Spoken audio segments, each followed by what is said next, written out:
Every life is a story, every moment a chapter. Here on Slow English Stories, we pause to listen. We use simple, carefully paced English to bring fascinating stories to life, designed to grow your knowledge, accompany your quiet hours, and significantly improve your English skills. Welcome to the English listening practice. Today, we have an amazing story for you. It's about a scientific genius named Werner Heisenberg. He was one of the founders of quantum physics. But his life was also filled with mystery and difficult choices.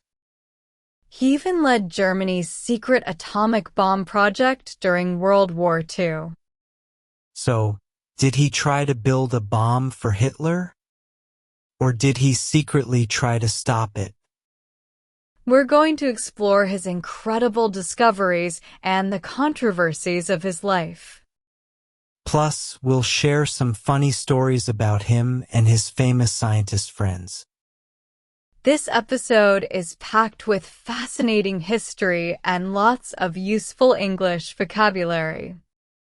We promise it's very interesting, so make sure you listen to the very end. Werner Karl Heisenberg was born in Germany in 1901. His family was very academic. His father, Dr. August Heisenberg, was a professor and was very strict. He expected his sons to work hard and have a good character. Werner had an older brother named Erwin. The two brothers were very competitive with each other. First, they competed in music. Then, they competed in school, especially in math. Sometimes their fights even became violent. After one bloody fight with chairs, they decided to stop fighting. Werner was excellent at math and science. During World War I, his school was interrupted. After the war, he joined youth groups that wanted to rebuild German society. This experience gave him a strong sense of duty to his country. This feeling of national duty would later influence his decision to stay in Germany under Nazi rule.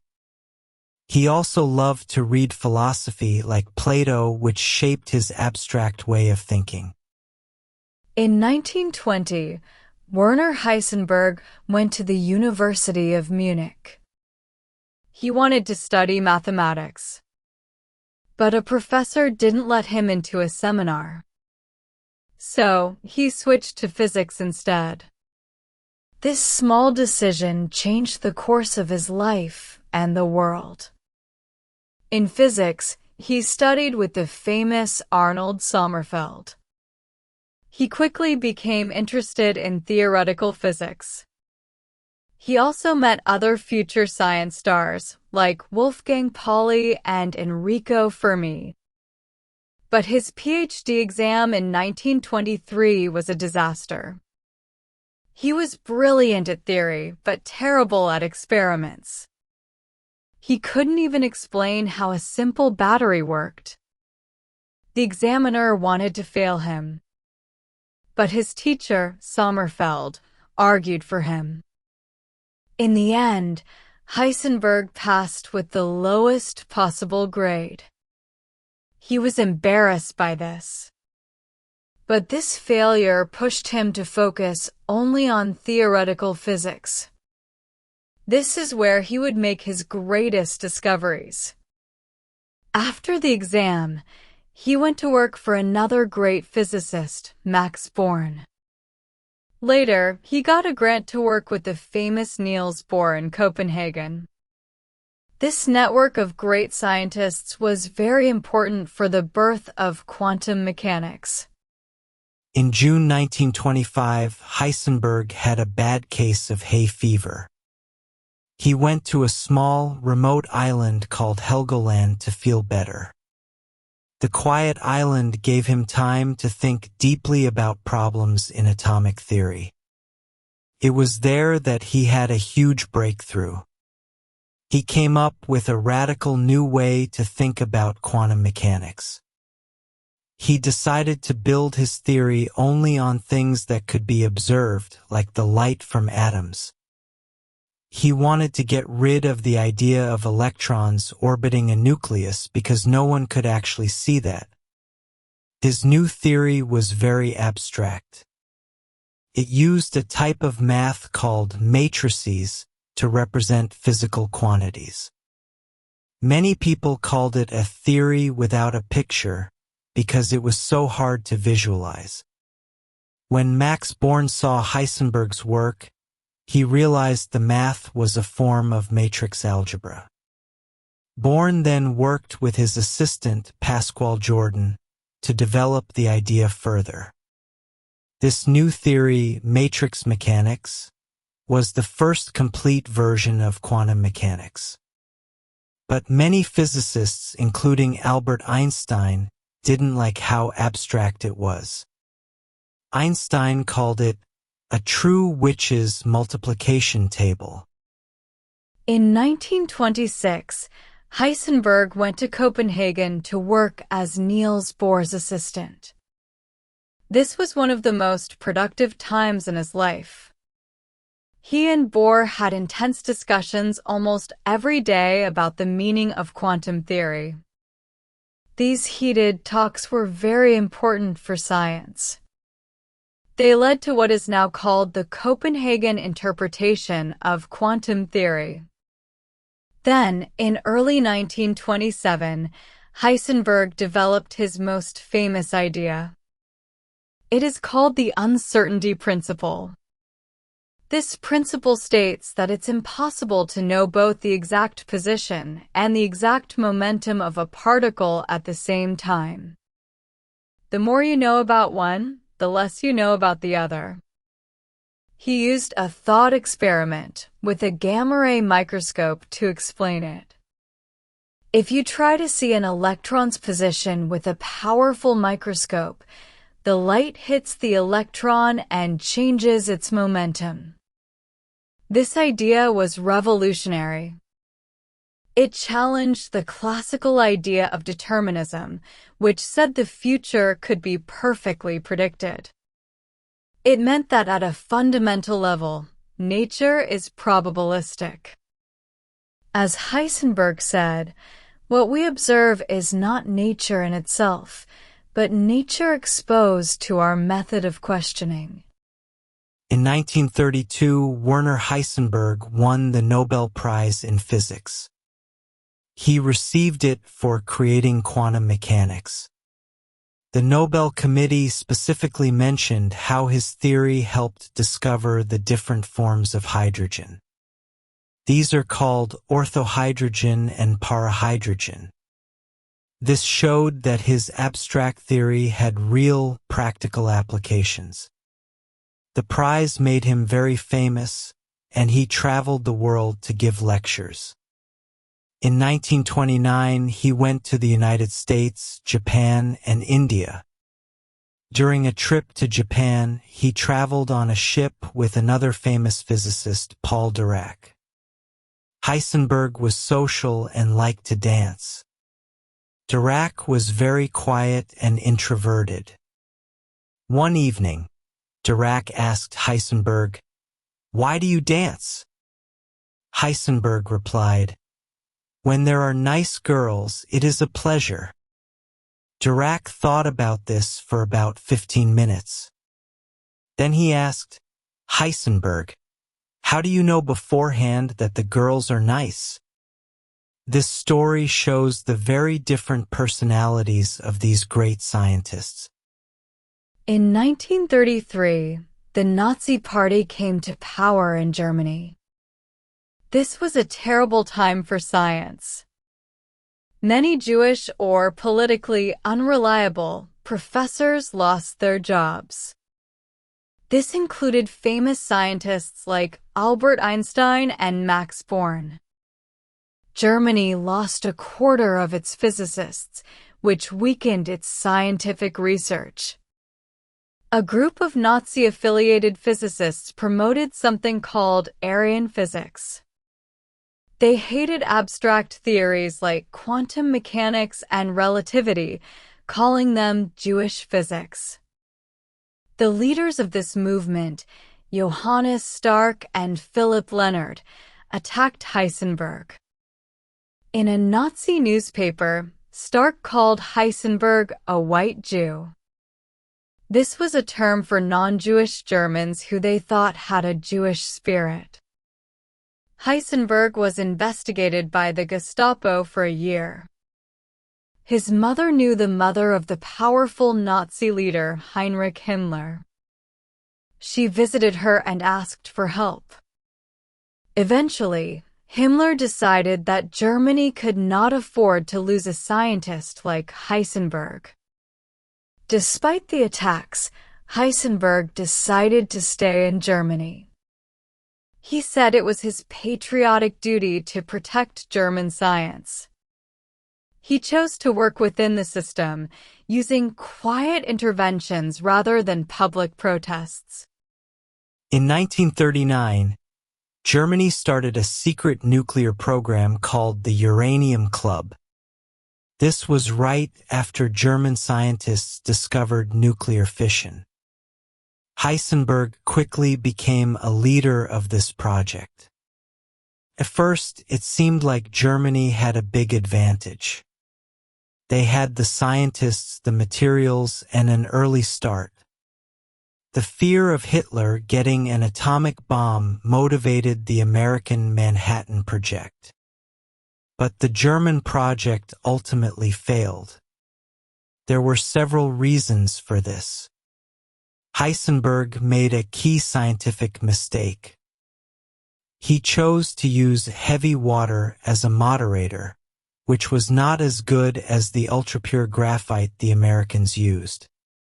Allied commandos and bombing raids destroyed the Germans' main source of heavy water in Norway. Also, Heisenberg made a huge miscalculation. He thought a bomb would require tons of uranium-235, not just a few kilograms.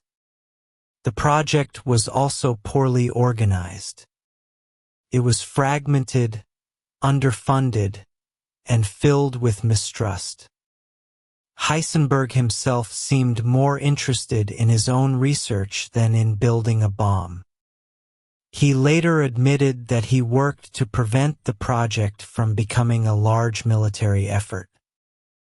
In September 1941, Heisenberg traveled to Copenhagen. The city was occupied by the Nazis. He went there to meet his old friend and mentor, Niels Bohr. They were now on opposite sides of the war. The purpose of their private meeting is one of history's biggest mysteries. Their memories of the conversation were very different. Heisenberg later said he wanted to hint to Bohr that making a bomb was possible but very difficult. He hoped that scientists on both sides would agree not to build one. But Bohr remembered it differently. He was shocked that Heisenberg seemed to be working on a bomb for the Nazis and was confident it would work. There are other theories. Maybe Heisenberg was trying to get information from Bohr. Or maybe he was seeking moral guidance from his old friend. We will never know for sure what was said. But the meeting had a huge impact. Bohr escaped to America and told the Allies what he thought he heard. This report increased the urgency of the American bomb project. At the end of the war, Heisenberg and 9 other top German scientists were captured. They were held in an English country house called Farm Hall.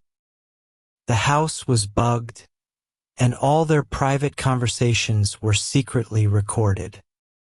These recordings are known as the Farm Hall tapes. On August 6, 1945, the scientists heard the news on the BBC. The Americans had dropped an atomic bomb on Hiroshima. At first, they were in shock and disbelief. They didn't think the Americans could have done it. Heisenberg admitted they didn't have the moral courage to recommend a project that big to their government. He also said something very revealing. He said, "I was absolutely convinced of the possibility of our making a uranium engine, but I never thought we would make a bomb." He added, "At the bottom of my heart, I was really glad that it was to be an engine and not a bomb." The tapes fueled the debate about Heisenberg's role. Did the German scientists fail because they couldn't build a bomb, or because they didn't want to? The recordings suggest it was a complex mix of both. After 6 months at Farm Hall, Heisenberg was released in 1946. He returned to a devastated Germany. He dedicated himself to rebuilding German science. He became the director of a new research institute, which was later named the Max Planck Institute. He was a key figure in creating science policy for the new West German government. He worked with political leaders to make sure science had a strong voice. He also strongly supported the development of civilian nuclear energy. He believed it was essential for Germany's economic recovery. In 1955, the Allies lifted the ban on fission research in Germany. Heisenberg helped create a government ministry for nuclear energy. He also played a leading role in CERN, the European Organization for Nuclear Research. His efforts helped West Germany become a world leader in science and technology again. This work can be seen as an attempt to restore the reputation of both German science and himself after the war. While Heisenberg supported using nuclear power for peaceful energy, he was against nuclear weapons. In the 1950s, the West German government considered equipping its army with tactical nuclear weapons from NATO. Heisenberg and many other scientists were strongly opposed to this. On April 12, 1957, he and 17 other leading German nuclear scientists signed a famous declaration. It is known as the Göttingen Manifesto. In the manifesto, they warned about the terrible dangers of atomic weapons. They urged West Germany to voluntarily say no to developing or possessing them. The scientists also declared that they would refuse to help create, test, or use any nuclear weapons. The manifesto received worldwide attention. It helped start the global Fight the Nuclear Death movement.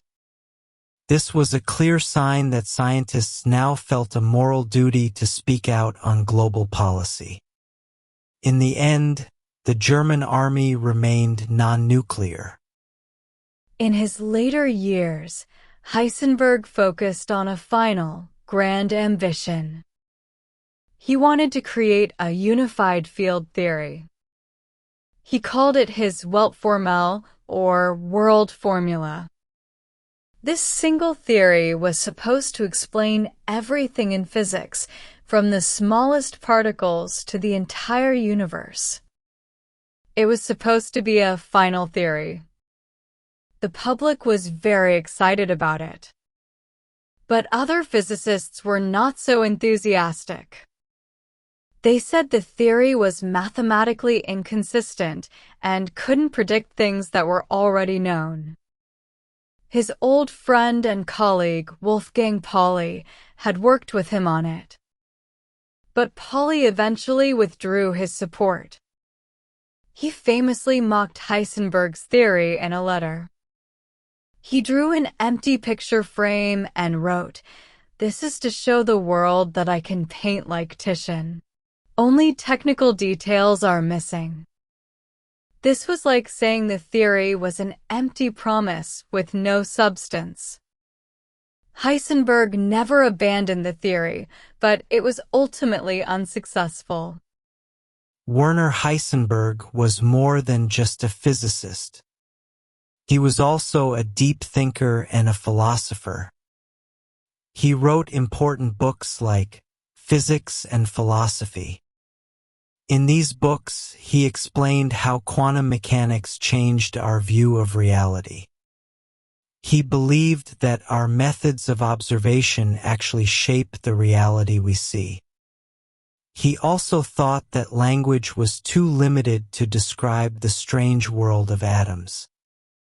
He even had interesting views on science and religion.